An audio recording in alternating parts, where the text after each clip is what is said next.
And therefore I'm going to give you the briefest of summaries of what it is that we're trying to do. And I would say that we're trying in this project, it started out as a project that sought to make saints speak across traditions. Basic recognition was there are special individuals, special people. They are normally appreciated only within their tradition. What would it take to make them the common patrimony of humanity and to speak to all religious traditions and not only to one religious tradition? For some traditions it's easier to accept this, for others it requires a lot more work. Now, how do we conceive of them, and to what extent does the term saint help or get in the way? And we tentatively put forth the idea, let's try to create a descriptive category that takes away some of the old baggage so that people can hear with fresh ears. That's really what it boils down to. In other words, it's not, ultimately, all categories can be deconstructed, all categories can be problematized. The question is there anything to be gained by using this kind of a language? And the sense was, we're looking for something that's admirable, okay?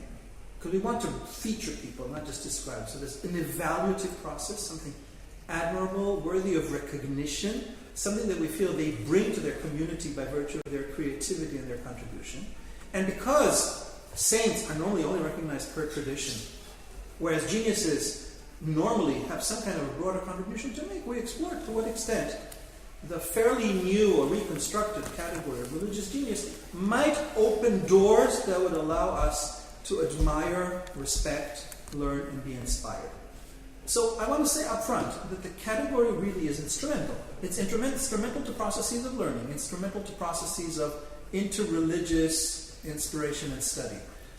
Essentially, this is a study of saints, right? But you've chosen to avoid the language of sainthood, right? And to opt for the working, I guess, canopy of genius instead of sainthood. So, can you just quickly explain for us what it was, or why it was that you wanted to get out of the language of sainthood and into the language of genius? I guess help clarify for many of us around the table what the trajectory of the project is trying. Okay, so I consider this a pre-discussion question if all goes well. I wish I had a blackboard here. Is it okay to write on the walls? 13th century found.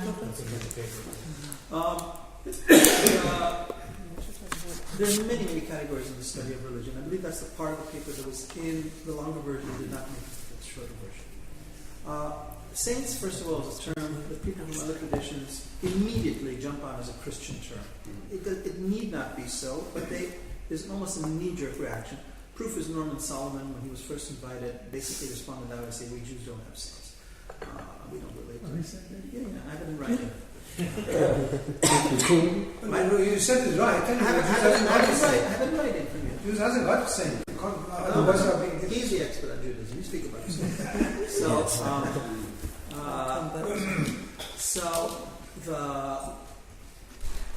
So that's one sense. People have a knee-jerk reaction, and it becomes hard to be descriptive about a category that people feel is so strongly called on tradition. The second point is that saints, especially within the church tradition, historically have proceeded along multiple tracks, not all of which are relevant to a broad conversation. I remind you that the earliest saints were martyrs. Mm-hmm. To this day, there's two tracks of saintizing, at least in the Catholic Church. One is the martyrs. Last week or 2 weeks ago, the Pope canonized, I believe, 801 martyrs, right, from who gave their life against in defense of their faith against Islamic onslaught or forced conversion. So you still see that people are being canonized to this very day on grounds of martyrdom, especially even in religious context. So martyrdom, okay, maybe it's laudable in its own way, but that can't really teach us a lot. And therefore, we're looking at saints that have the potential to teach, and therefore they have to be teacher saints, wisdom saints, sage saints. So it's a subgroup within the larger group of saints. And therefore, the question is, how do we speak about them and what they bring? Now, I do agree that potentially there's not everything that's in the category of saints necessarily translates the category of sage teachers and geniuses.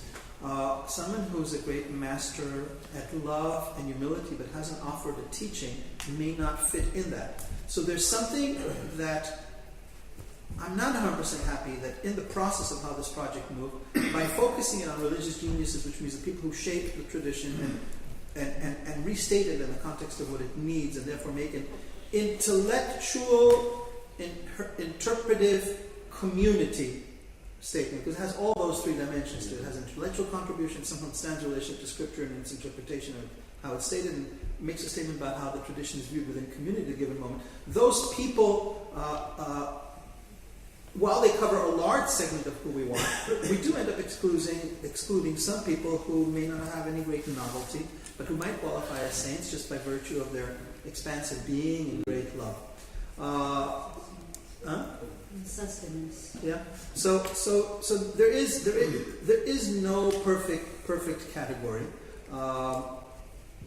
If this conversation were to suggest a whole new way of going about it, it's always welcome to think of new ways. But religious genius at least allows us to cover a fairly significant segment of the people who might be interesting.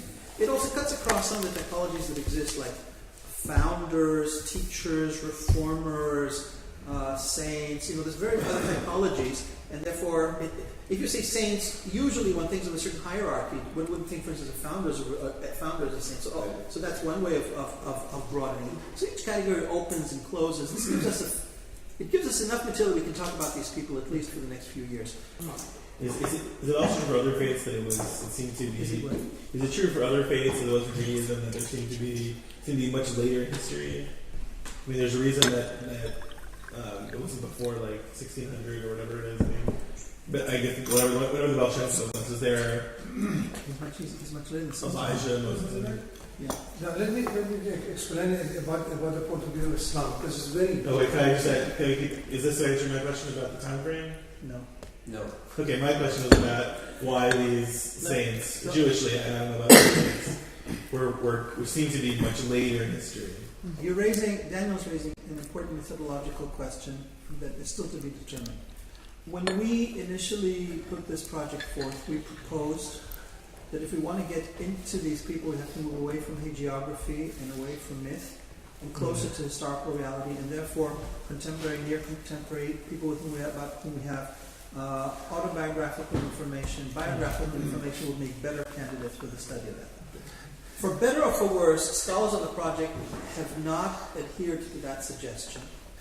And it may be for the better. In other words, we found ourselves, and this is one of the issues that we're going to have to ask, if we're only talking about the history of great ideas, then there's no problem if we were to be able to reconstruct the historical Moses, or even in the paper that's coming in now for the next meeting, the mythical Moses, to talk about their religious genius. If you want to talk about the person, how do you know when you have a person? Maybe we have to say we can't deal with people whose history is shrouded in a cloud.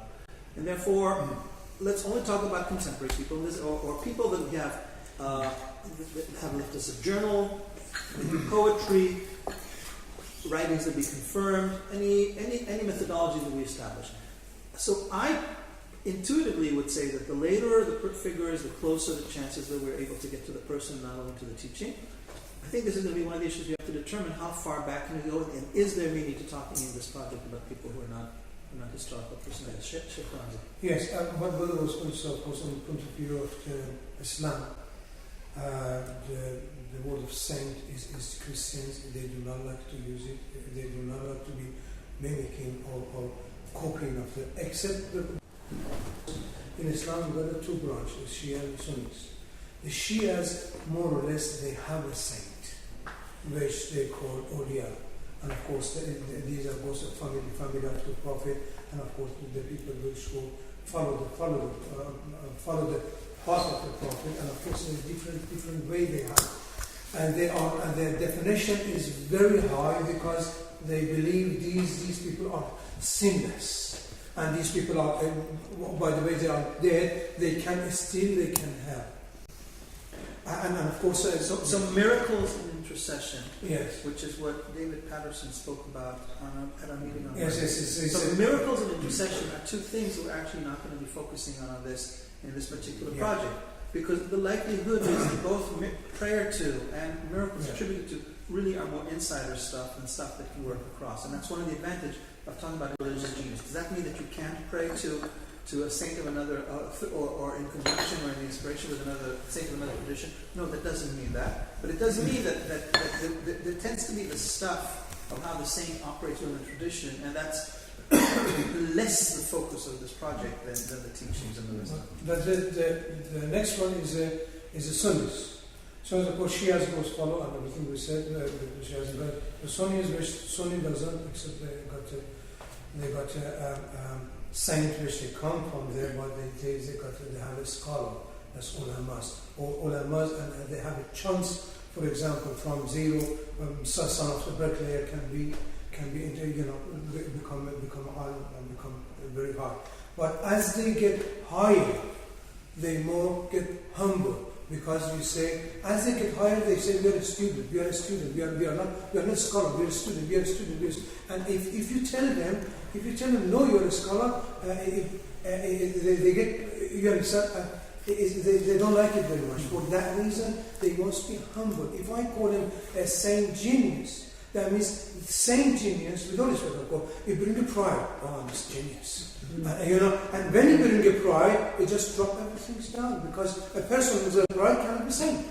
Now, what this does, though, is this brings us into, I think, a separate discussion, which is the discussion of the criteria listed in the document. I think that humility is one of those hallmark characteristics that the project introduces. But it seems to me that we should have a discussion really just about the assumptions that are woven into the fabric of the language of religious genius first, and then we can talk about the criteria in a separate discussion. Of course, humility is one of the hallmark characteristics that are highlighted in the paper as being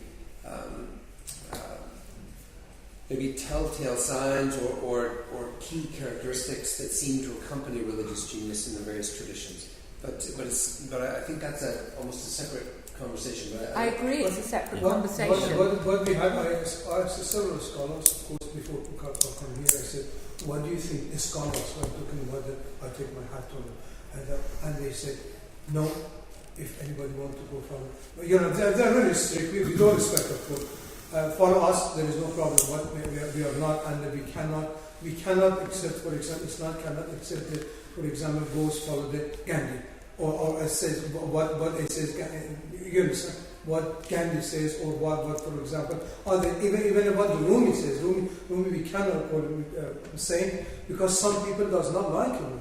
They say he was different. Some like him, some absolutely worship him. Well, like Turkey and everybody else says, and Iran because but some doesn't like it. So let me understand first. So what you're saying? Sorry, forgive me. I'm a Sunni Muslim.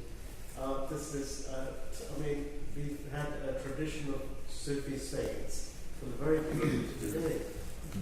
Just because we read our kind of Reformation about a couple of 100 years ago, and there are some people who now are bulldozing Sufi shrines down and are killing Sufis who don't suicide attacks. Does not mean that they've never existed. They have. And I can't believe that I'm hearing this. I mean, if you look at the Islamic tradition, who are Al Ghazali, who are Rumi, all of these people? You're right that today. Scholars, they don't go awliya. We have two awliyas and a scholar. We never had a. Awliya is a Quranic term. The idea that these friends that's what they come. Of course, we have it again. I said as the Sufism got the same, the Shias got the same, because it's the same. What Sheikh Ramzi is saying is that the term saint doesn't work. So that's fine. So we're looking for It does work. What? It does work. It does work. No, are we talking about saint? We're talking about the English language term saint. Yes. Is English.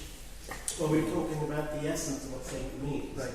Because we have a word called wali or awliya, i.e. awliya Allah, which is the friends of Allah Ta'ala, the friends of God. And as a matter of fact, I come from a school which says that the language of the awliya, or saints of God, is something that's very common between religious traditions, rather than. Which school is this? Which school? You said I come from a school. Which school? Sufi spiritual. We have that's been it was normal up till about a couple of 100 years ago for most of the scholars to belong to a Sufi spiritual order. It was just normal to be like that. So the idea that saints is a term that's only for Christianity, I would certainly disagree with. I would say that the language of the Sufi saints, just saints,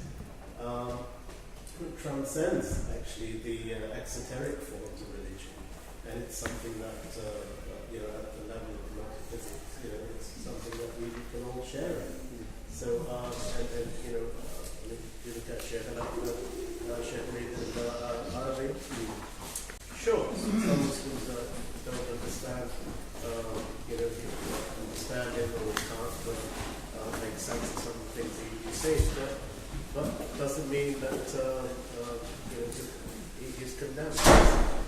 Most mainstream Islamic tradition is not condemned, whereas I can understand the school that we're talking about.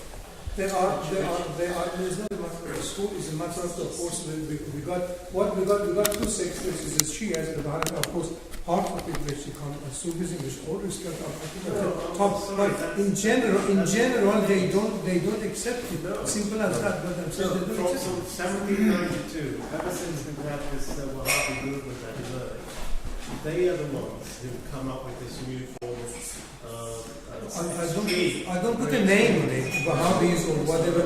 I say two sides we have. The scholars they say we have to be more humble. As the same genius, it may not work. Of course, you say it work.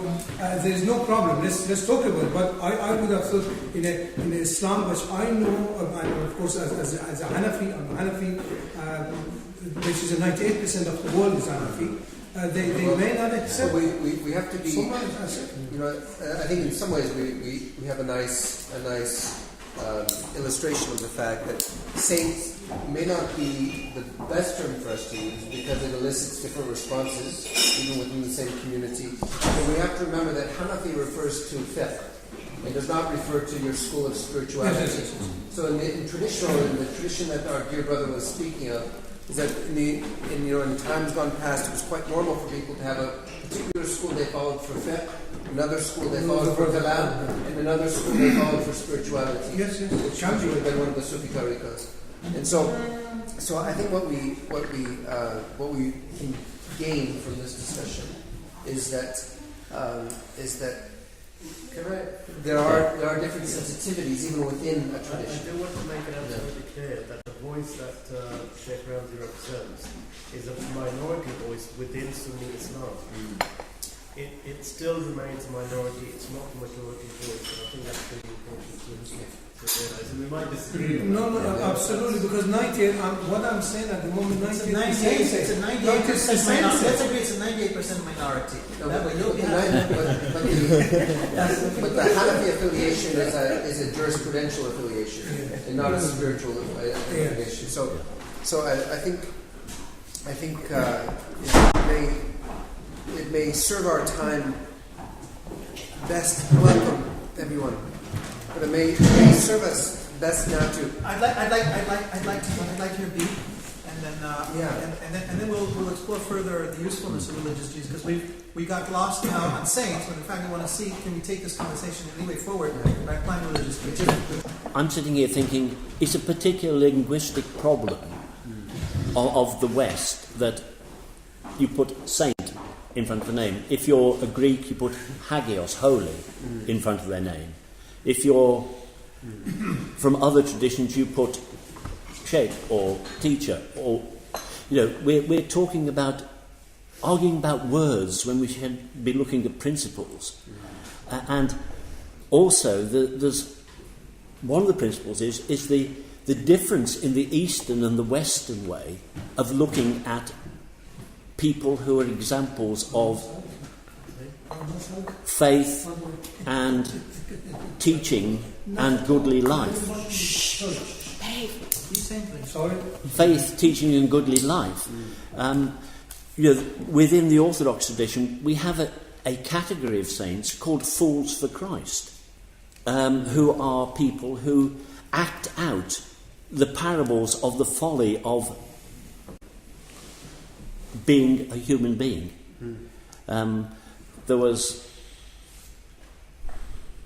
They would get a bit like court jesters, but holy court jesters, and they would actually be saying, being a human being isn't sitting on a throne, it's actually waiting for this transitory life to be over so that we can be in the fullness of the presence of God. And that's a teaching. And when you said, martyrs can't teach us much, martyrs actually teach us everything about the faith in that it is steadfastness. If you are steadfast in the faith, is what makes you holy. And the ultimate steadfastness is giving up your life. And that to distinguish between martyrs for the faith and people who have been killed for some reason, there's also a category of passion bearers rather than martyrs within the Orthodox tradition who perhaps are more political saints than the actual people who were steadfast in the faith to the end. And I think... So tell me if the following works for you. And this goes back to this conversation. Since he's out of the room, I'll speak in his name, I'll just get his accord.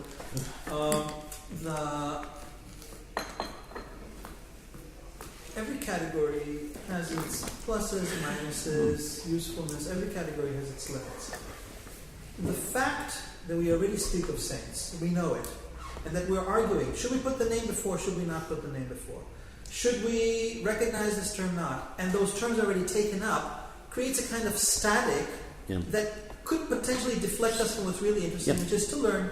And that's why we're proposing, let's try to develop something that's simultaneously inspiring, has value to it, something that is inherently praiseworthy like genius, but it still will not remove the problem that Norman raises, which is, well, who's going to staff that category? Who's going to fit into it? Who belongs to it? That remains a question. But at least then you're not discussing, then you're discussing the question of who might we wish to look at with fresh eyes, rather than who do we apply old or existing categories to, and thereby getting involved in just these kinds of discussions, or the discussions that you just referred to in the church. Therefore, in a sense, maybe if we want to do something interreligious and to think of a way of speaking across traditions, maybe that's the best reason to justify using a new category, is just to avoid having to reuse categories that are taken up. Not because they're wrong, not even because they're inadequate, but because they're already charged and you want to start a fresh conversation. So it could be that the need for the new category isn't because the others don't describe, it just allows you to open a new page. In other words, it's utilitarian more than it is ideological or methodological. Yeah. A saint has to do with the root of the language is sanctity, holiness, and that has to do with being in some way in a special relationship with, let's say, a deep relationship with God in theistic religions, and that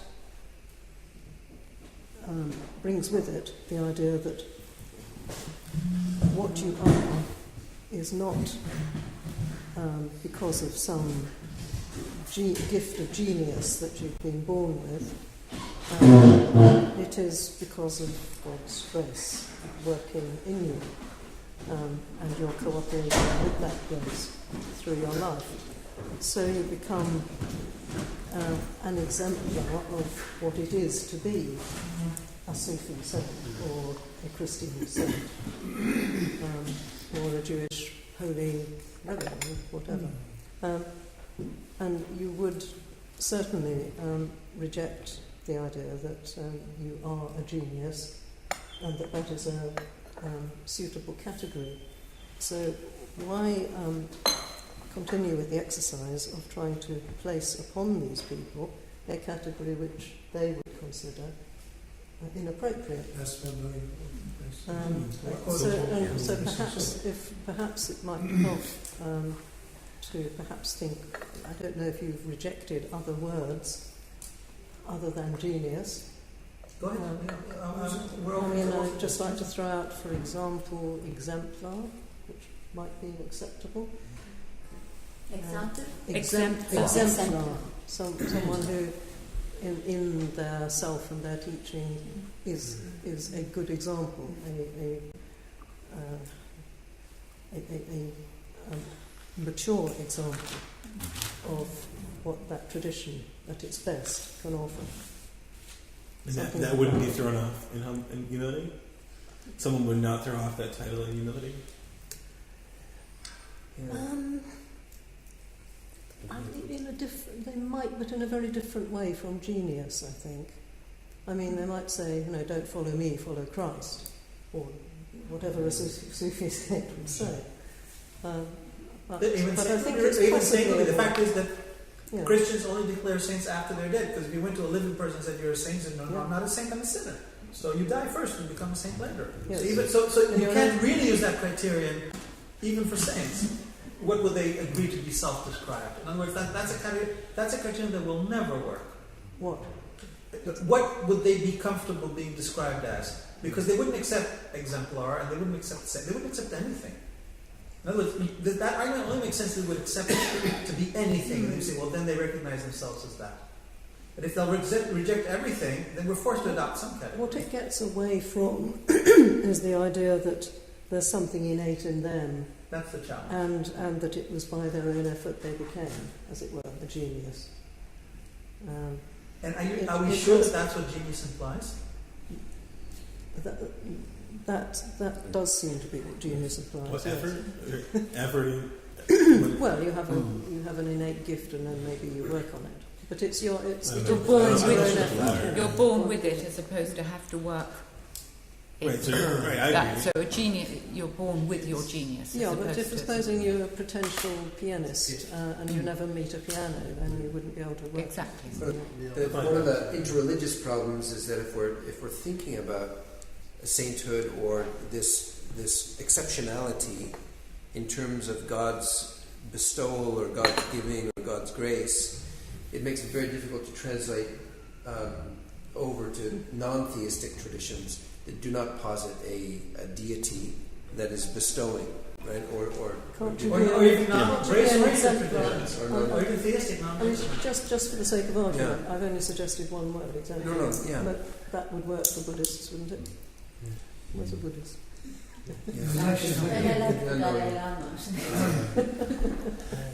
Gustav has thought this deserves to be revisited, but Gustav is waiting his whole. I think I probably will not add much, but what I want actually to say almost the same thing that she said, but also pointing out that the fact that we are using these words saint and genius does not mean that we have to consult these people. It is people outside them looking at what they do, what they write, what they say, and then suggesting it as a model for different religious traditions. That it probably does not need the approval of those people, as we do not usually ask for the approval of maybe the Dalai Lama before we quote him, suggesting that what he said is helpful.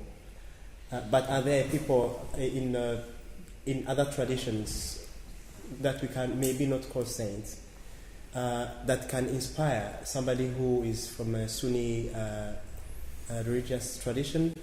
As I know in the church, the fact that today we are having an interfaith dialogue is because probably a person called Louis Massignon read about the life of Al-Khalaj and called him a saint, and from that moment it completely changed his life, and it brought him back to his Christian faith. He did not convert to Islam, but by reading the life of a Muslim he became a better Christian.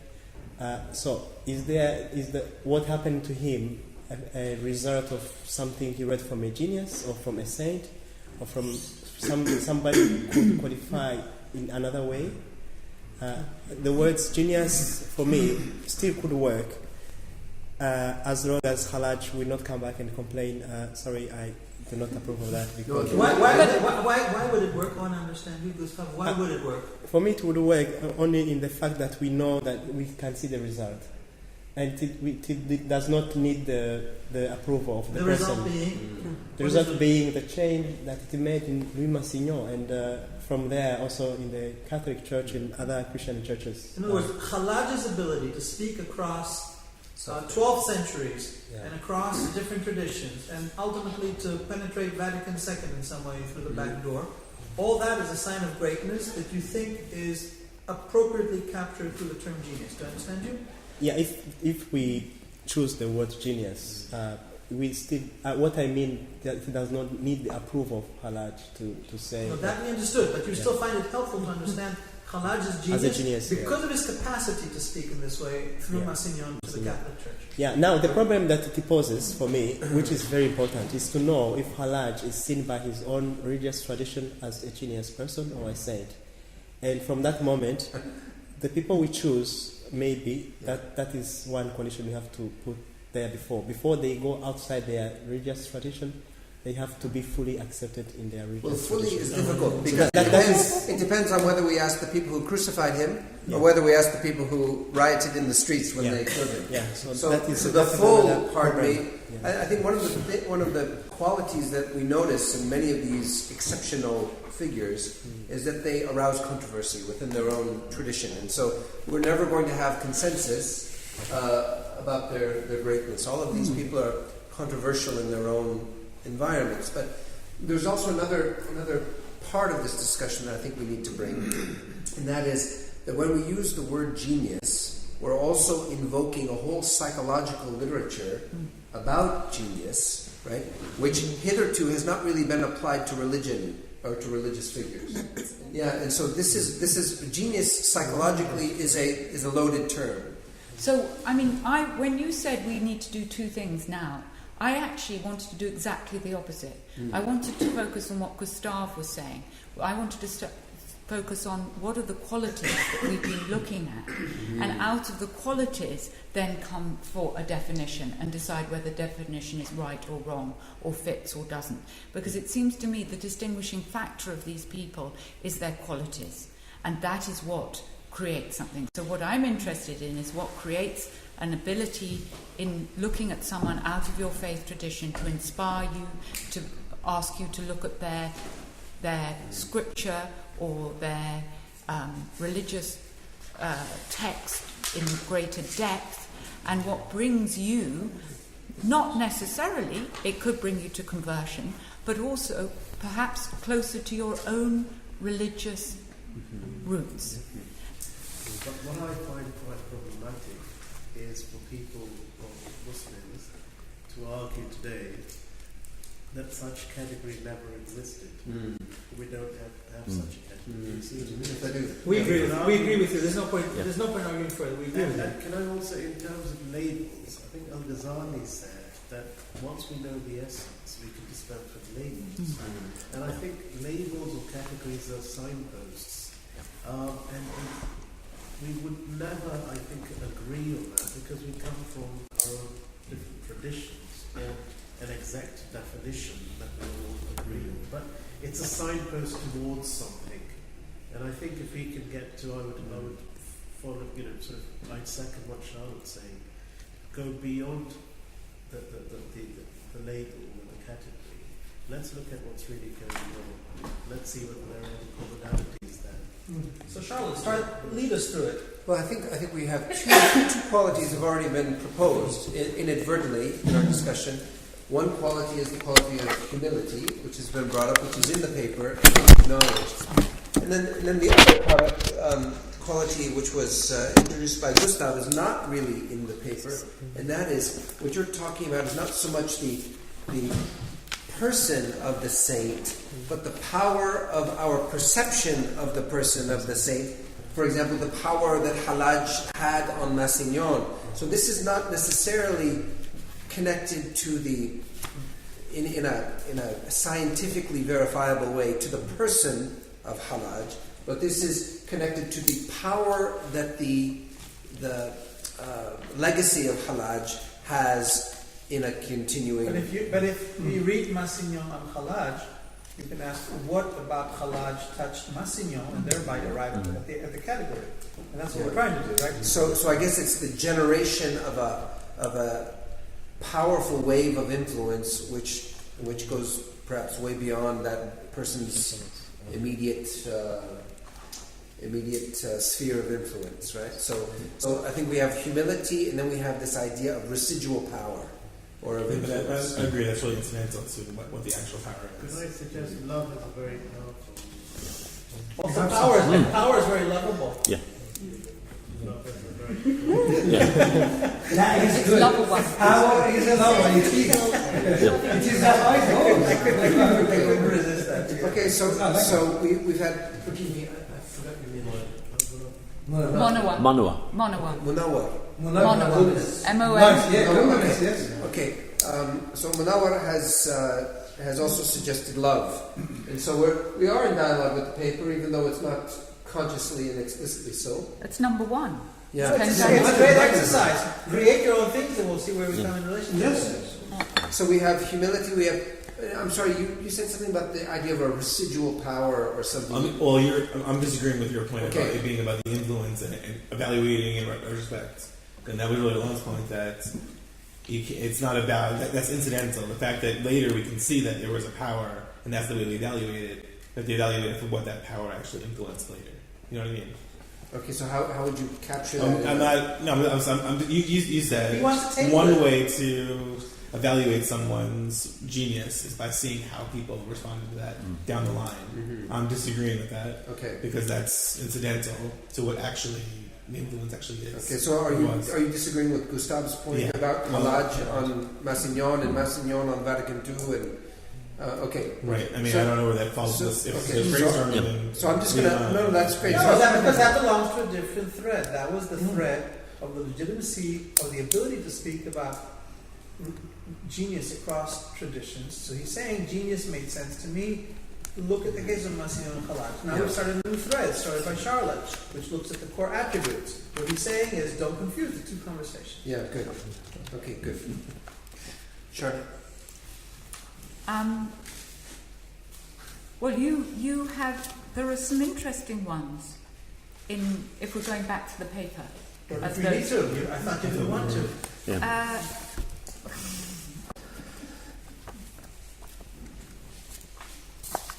Charlotte, don't look at it. You don't want me to. Comment You is don't. something else. Yeah. our community shared Okay, Sarah. we're generating a new list, and we go back to what your point was.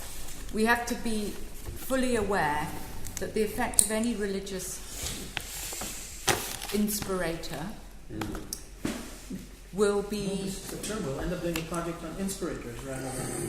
Um, and then we're gonna- You asked to come to Oxford. so And we're let's gonna get Hoover to sponsor it. Because I agree with this problem about genius having a secular and psychodynamic element and also an intellectual elitism to it. That when you look at those texts of a person, they have to speak to you within the context of your understanding of your own religious texts. So, in a sense, when we were looking at love within our Christian group, and we're not going to have this feedback, I think it's very important, and we were looking at different people talking about love, the Christians kept coming back to this is like parables for us. He's speaking in ways of parallels, or this is reminding me of Proverbs because this is just how to live. And so, in a sense, the inspiration that we get is from the genius, which I'm very happy to stay with, is the way that they take their understanding of ultimate reality and put it in a language that you can bounce back from your own religious tradition. And there's some languages that were used in our exploration on love which brought us much closer and made the individual person look more religious by the language that they used. And I think that for me is at the core. So it's not about conversion, which we've talked about. Yeah. It's about strengthening your own understanding of your religious origins through the ability of seeing ultimate reality in somebody else's religion. So what does that talks about the goal of the project. How does this enhance the list of attributes you were trying to suggest? It sounded to me, Charlotte, and correct me if I'm wrong, that what you're really talking about is a kind of it's a gift of articulation. It's like a compelling or emotive articulation that stirs the heart. Is that am I not hearing Yeah, you? I think that if we're doing it from text, I think it has to be from that perspective, because that's all we've been given to date in this exercise. We are talking later on about the story behind the given genius, but that's where it has to come from. It has to come from the language that they have used. Now, Rabbi Norman brought up a very interesting point on Monday, which was about translation. And where do you go when I, who do not read Hebrew, look at something which was originally written in Hebrew, and in that mere translation, I'm losing some of the essence of that genius, of that original genius. That would allow. I think Monroy used a very important word when he was talking about his own faith. He actually used the word a school. What? School. And I think Chool. yes, and you know the school is the place where we learn to be citizens of the world, citizens of our country, but at the school of our faith is where we learn, and the exemplars or the religious geniuses, whatever you want to call them, are the educators within that school. They're not necessarily to take on the analogy, the teachers or the sportsmasters. They can be, as in any school community, the cooks, the cleaners, anyone who gives us an example of this is what it is like to be. And we not only learn from people within our own school, but from people from other schools, because we observe, we interact. And I think this concept that was Monroy had of the school of Sufi. You've got St. Benedict in the monasteries, the school for the Lord's service, wherein you will learn to approach closer to God. And this is the concept, I think, that needs anchoring to sanctity. That is, where are we practicing it? And what is its purpose? Because if you discuss something that you don't know where you're going to do it and you don't know what the outcome is, we could be sort of reading Alice in Wonderland to each other and gaining as much. Because I think you actually need to contextualise it rather than to cerebralise it. Could I say something? Yeah. I know I'm very new to the conversation, so excuse me that caveat. But Yeah, that's true. Everybody's 3 days ahead of you. I know. No, we're way behind. No, not like that. But I think you know what Charlotte is saying, what you're saying. Sorry, B. is sort of getting behind this, you know, to what it means to be this. And I think when we read the texts, even if they were written, spoken, and then passed on, then written down, maybe hundreds of years before, why they move us is because when they were spoken, those people were in that state of being. That's why they move us. If they were said just as words, passing them on and writing them down, they wouldn't move us today. But because of the being or the spiritual consciousness or whatever, at that moment when they were spoken, the words carry power and still carry power through the ages. So the whole thing of being is the key, actually. Is that's where genius or whatever label you use, I don't know about the labels, but I think that's the heart of Okay. Absolutely. Generative capacity. Generative, transformative, Okay. creative. I'm not sure if this is separate or related to the generative capacity, but I think Charlotte's point was really about some kind of compelling and emotive articulation within their original context. Is that fair, Charlotte? Yeah, and I think what I was trying to lead to was that when you read a text of another religion, you have to realise what you're bouncing back is from your own spiritual perspective. And so when that person speaks to you and how they speak to you, and I'm not saying conversion isn't a possibility, but it is a conversation in a language that enables you to understand it from your own tradition. And sometimes a monotheistic religion for me will speak to me more deeply, but not necessarily. So I've been very moved, I was saying, by Sri Aurobindo, who's a Hindu writer and I would say genius of the 21st century. And the thing that Maureen has brought into, I absolutely 100% acknowledge that individual, in the time of when they were divinely inspired to write a piece of text, that to me is when we transcend. And so it is the state of the being of the person at the time, which is perhaps given the generations. Now, each religion will look at that individual differently. As Monoa brought up, how I perceive somebody from a liberal tradition on the Jewish spectrum will be completely different as how to a charismatic evangelical Christian will read that text. So we have to be incredibly aware of categorizing even within our own religion. But the language of the divine is what we're trying to find out, whether it can be spoken across time, century, and religion. And So, someone writing that language has to be in a state of divine being, which I think is beyond.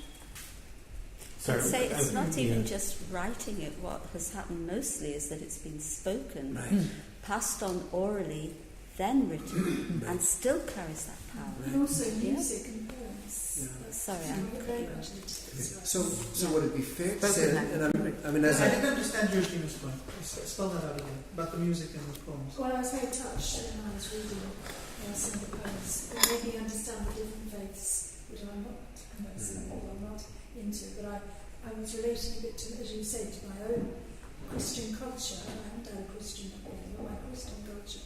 And I was very, they moved me and they inspired me. And I was really recognising how music can take us beyond, and poems do take us to a different space from the everyday word that we hear, teachings we hear every day. They bring in a different element. But in what way is the poetry of a religious genius different from the poetry of a good poet? Because it's coming from a very sacred space, which is unique to that individual. It's very powerful. It's from the heart, it's with great sincerity, but it's also bringing the experience of their connection, their divine connection. And that's very powerful. And it's easier to express it through music as it is sometimes for some people. And that's their power. But surely we go back to Bede's point, is what is the purpose of that experience for you? If it's only just reconfirming the strength of your own faith or taking it deeper, does it have a full stop that has no other? But if it enables you to respect the other faiths and the person from that, this is really where we move forward into an agenda that has a purpose for here and now. And also just add to that, there's something about the quality of it that is beyond the boundary of that faith at that moment. You know, it's somehow breaking a barrier. That's why it's universal in a sense and can inspire others. How would you know that when? I was Because there. this is hugely important, and therefore I want you to spell that out. Yeah. Gustav says power of Al-Khalaj is genius because he can speak across 1,200 years in another religion. Yes. You're going further. You're saying every moment of revelation of any person who's really receiving, and therefore is the subject of this conversation on inspirator/religious genius, is by definition has built into it the universal potential. That's a huge statement. How do you know that? Is it not because we all recognise it? Inspirational. How could I say? How do I know it? I'm thinking about those things that inspire. Okay, to put this? I was at, I had that fortune, as a fortune I suppose, I was at the funeral of Pope John Paul II, and we were other faiths, in the category was sort of sitting there.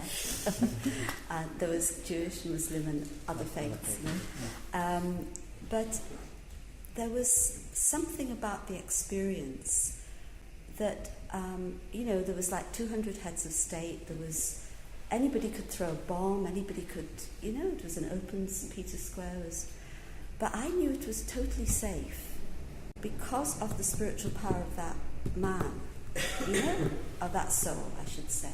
So that's, I'm trying to see it in a contemporary, example, that he somehow transcended some boundary that made people of many faiths feel something special from him. Sorry, I'm trying to understand. You're talking about John Paul II? Yes. It was still a spirit from him? Yeah, because the atmosphere in the square was because of his spirit, not because of...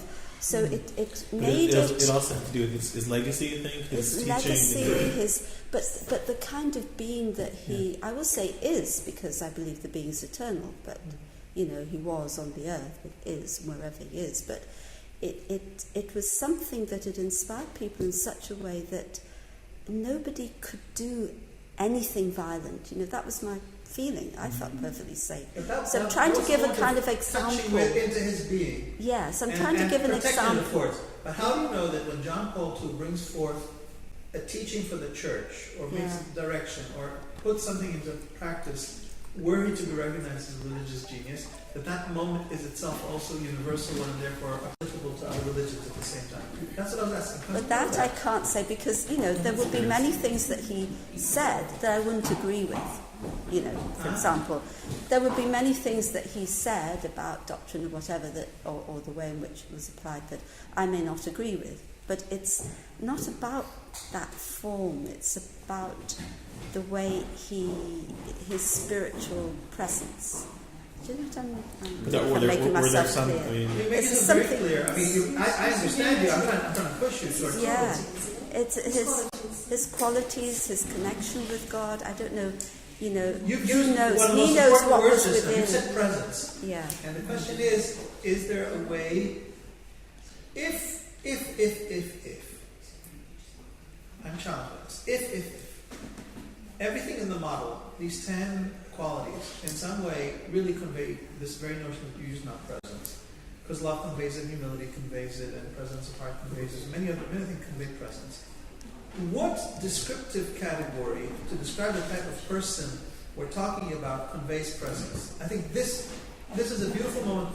I'm challenged by that, because what Bede is saying, they're educators, but they're more than educators, they're educated by their presence. Yeah. And if they're educated by their presence, what category best ties with presence? Obviously, inspirators and presentors, or presence, I can't figure out how to say that. But I don't know, does genius work with presence? Does model, does extraordinary, you see, does virtuoso, none of them convey that sense of presence, which is what we're trying to get at. So what category would work well with that? Why isn't presence a category?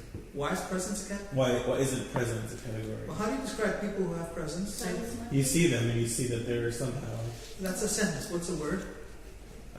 I feel a holier presence. A presence that is something. I guess there's another. That's what I'm trying to I don't know why you're looking for one word. Because we're open-minded enough and broad-minded enough to say, let's throw out religious genius and use something else instead that suits us, that really does the job better, right? And if Maureen is right, that presence is fundamental, then maybe something with presence, or something that ties with presence, or which category works well with presence, because I think she's identified a hugely important aspect of what we're after. So that's what I'm trying to see. I've moved, in a sense, what I've done, maybe I apologize by having done what I did last time, a moment ago. I've moved from the conversation of the attributes back to the question of the category. That's the attributes. The categories are the attributes? No, the attributes. What are we doing? We're going to 5 more minutes left. Okay, slowly again. The categories, are we going to call these people exemplars, just geniuses, saints? that's the category. And the attributes are the love, humility, the I thought capacity it was to a generate. return. But surely, in whatever word you use, you would explain that, right? Yeah, but I did. But every explanation has its limitations, and Liz has pointed us. I think we can deal with her objections, but she at least pointed us to an objection that is not the first time that I've heard. And if enough people say it, then it's not worth your while to bang your head against their perception, right? So that's also something to take into account. Even if you have good answers to this out of the other, if people, in the same way that he thinks saints is good, it takes him away from in the same way that Ramsey thinks that religious genius is great because it solves his problem with saints, which of course you don't have. For her, it touches a whole other problem, and therefore we're trying to think, in a sense, ultimately, unless we say that we're going to use saints in the strictly psychological sense as practiced by certain psychologists, then it's a utilitarian exercise, and therefore what is helpful to us? Because the goal is what you said, to recognize them, to let them speak through their presence, and as Charlotte says, to inspire. If those are the goals, then what categories really work for us? So presence. So back to my question, what works with presence? I'm just thinking. I mean, words that come to mind are catalysts. In the business world, we would say a game changer. Someone who really the ripples of their presence are felt long after they've departed. Agent of transformation. What after the people who left, for example, they leave some book or something which they are in our mind always. For example, Rumi, when you say, I said, oh, that's lovely, or whatever. For example, these are the books which they left. That means their presence is always, doesn't need to be praying to them, the presence always in our mind. We keep them alive in our mind and in the books which you got. When you open the book, you see what he says in his mind. That's exactly he's talking to you. These are very important things which we have, and this is part of the religious journey. But if you think of the great prophet Elijah, he left no book, but he left a presence. But we may not be able to talk about him in this project. You may be right, but maybe we can't really talk about him. But I think Ramsey's definition is inadequate because there are other ways of leaving a present apart from a book. Yes. Yes. It could be Norman's piece of music. Socrates is another wonderful example. Socrates left his presence in his student Plato, and we know about Socrates because of Plato. Yes. I was going to say, if he left his presence, he actually never left. Right. Never left. That is. You're right. You're really right. But we do this with each other. But did you hear what? No, I was just saying, if he left his presence, he probably actually never left. I couldn't make that up. If he left his presence, he never left. So if he left his presence, ultimately he never left. I think that's brilliant. So these are like abiding presences. You know that this organization is called Elijah for this very reason. That's what you're trying to get me to say, right? Mm-hmm. Very interesting. That's not what you wanted me to get me to say? No, I didn't think. But that's what I. You brought up. But that's what I believe. Why do you think this organization is called Elijah? Because if he left his presence, he never left. It's Munabat. I'm no joking. Just to say really that for us, it's about the spiritual master passing something on to us, which we pass on to others.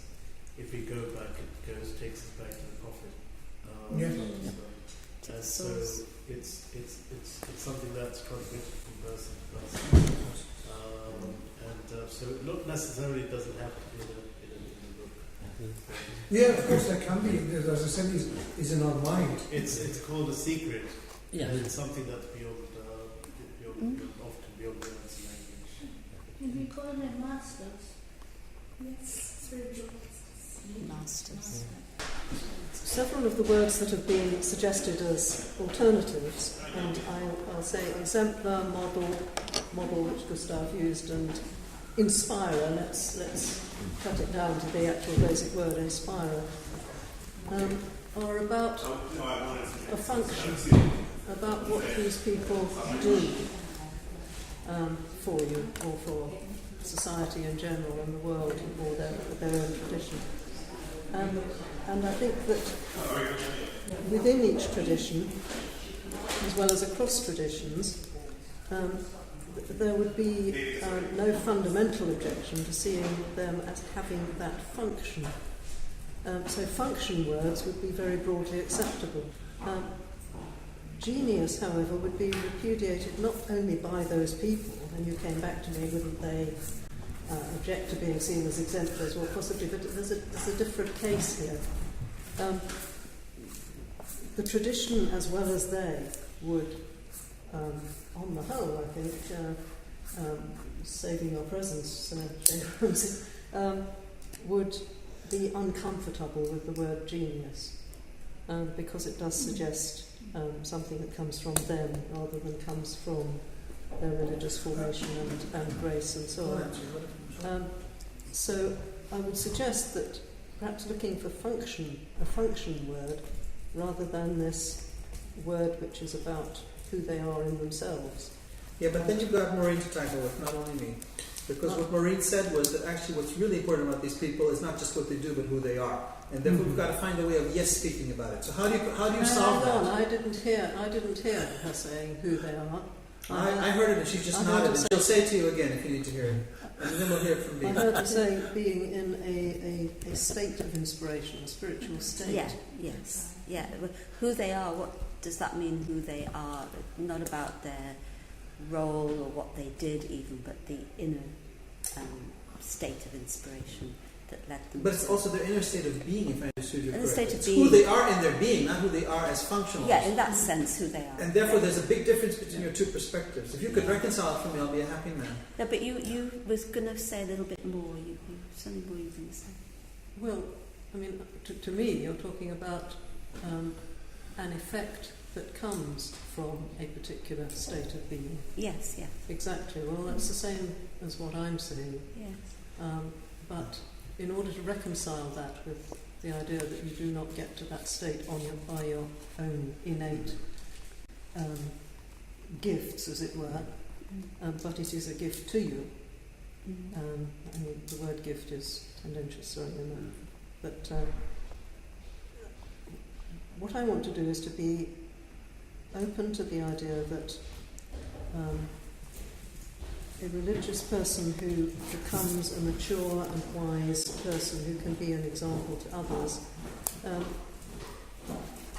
does that in many religious traditions only by being open to the grace of God. And to say that they are a genius somehow sits at odds with that idea. Okay, I address this point? I understand what that's. This is a point that one hears often. I acknowledged a moment ago that this could be one of the major undermining factors. I don't want to say that. In other words, I recognize that the problem is severe enough that it may lead us to rethink. But I want to say why, for me, that's not necessarily so. Not necessarily so because I think geniuses are not all about their effort, and that religious great people are not all about grace. Geniuses, and this I quote some studies. If you look at Dean Simonton, who is the world's foremost and possibly only real expert on genius from a psychological perspective, geniuses have a combination of innate abilities and great cultivation of tools. They cannot exercise their function unless they've mastered a whole series of tools, which they then integrate. Their capacity to integrate those tools is something that is quite possibly innate or part of their greatness, if you will. It's their gift. But they still have to exercise and to learn many of the tools that inquire the acquisition of discipline, whether it's the discipline of music or whatever else it could be. And religious geniuses are, on the whole, highly disciplined people. Religious geniuses don't just land with some kind of a message. They very often have to spend their life cultivating discipline, going through processes of purification, learning an ethical code, learning quite often exegetical code, in some cases learning Latin, all kinds of things that they all kinds, in worst cases Arabic, things that they have to master as part, but in order to accomplish something which then we recognize as a gift. In other words, there's I think that it's a oversimplification to present it as either or. Religious geniuses are effort, and religious great people are a gift. There's a point in which the religious, the typical Einstein, who let's say by all definitions is a genius, he had a great gift that other people didn't, and he had to cultivate it. And anyone who is on the spiritual path, in my view, from founders of religions down to contemporary great people, have this balance of those two. Now, there could be theological differences within Christianity and between Christian and other views of how, of how to balance those two particular factors. But I think the gap is not as large as you may think it. And when you start to get into the dynamics of spiritual formation, it's likely that the distinction is going to be illusory. That doesn't mean that your objection may not win at the end of the day because it's so much set in people's minds. But to me, it's not difficult to reconcile.